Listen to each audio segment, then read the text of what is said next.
Ever since its stunning election victory of a year ago, supporters and critics alike have begged the government to use its thumping majority to take more political risks.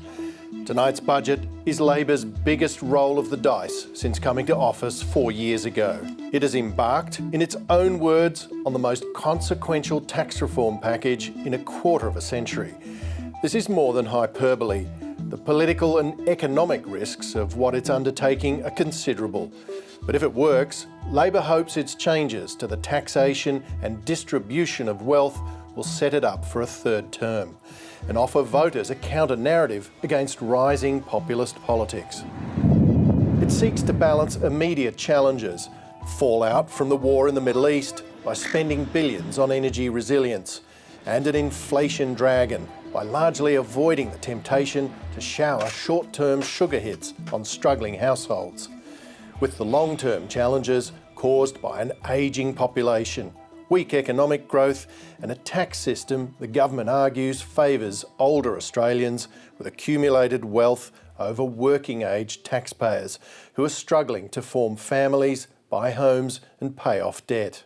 The centrepiece of Jim Chalmers' fifth budget is a shake-up of negative gearing, capital gains tax and family trusts, most of which the Prime Minister ruled out on dozens of occasions leading up to last year's election.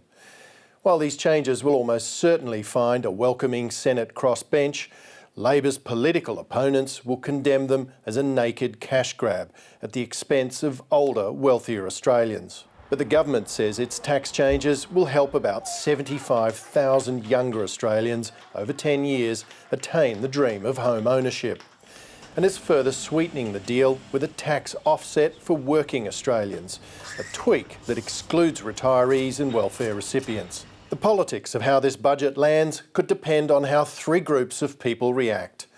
The first are those who've been baying for the Prime Minister to spend his political capital. Anthony Albanese has a personal conviction that tonight's announcements embody a direct challenge to those voters, a moment for them to step up and back the government.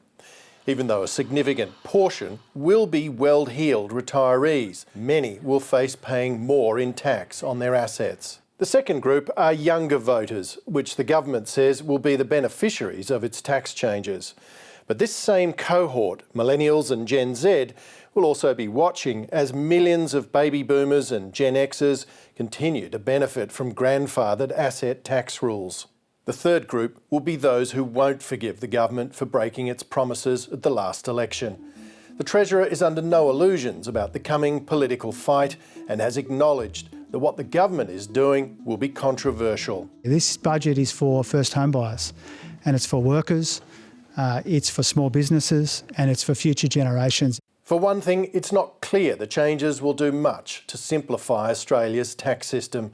Accountants and financial advisors are among tonight's biggest winners. There's also no question the reforms will raise a lot of new money. Indeed, Treasury calculates the tax package will improve the budget bottom line by $77 billion over the next 10 years. And the government should get credit for making plans to curb spending growth, particularly in the NDIS. But the question for the Reserve Bank will be whether enough is being done in the short term to cool inflationary pressures.